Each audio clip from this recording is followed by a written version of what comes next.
Healthy మజ్జిగ చేసుకోవడానికి recipe చెప్తాను ఈరోజు, క్లియర్గా వినండి. ఒక కప్పు పెరుగు తీసుకోవాలి, తర్వాత కొంచెం సాల్ట్ అయితే యాడ్ చేసుకోవాలి. అక్కడ నేను యాడ్ చేసేస్తున్నాను. ఆ తర్వాత స్మాల్ చిన్నది, ఎందుకంటే మనం కప్పే తీసుకున్నాం కాబట్టి కొంచెం అల్లం తరుగు దీంట్లో సగం ఉంటే సరిపోతుంది అనమాట. ఆ తర్వాత ఫుల్ మిరపకాయ కూడా అవసరం లేదు, హాఫ్ మిరపకాయ, ఎందుకంటే కొంచెం స్పైసీగా తగులుతూ ఉంటే మజ్జిగ చాలా చక్కగా లోపలికి వెళ్ళిపోతుంది, చాలా హ్యాపీగా ఉంటుంది అనమాట.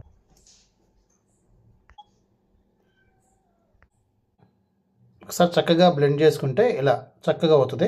ఇలా చక్కగా బ్లెండ్ చేసుకున్న మజ్జిగలో మీకు కావాల్సినంత వరకు నీళ్లు పోసుకొని కొంచెం చిక్కగా, అంటే పల్సగా ఉండేటట్టుగానే నీళ్లు పోసుకోవాలి.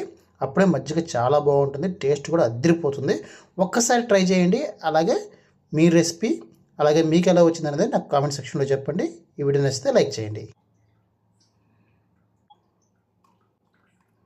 కొంచెం గార్నిష్కి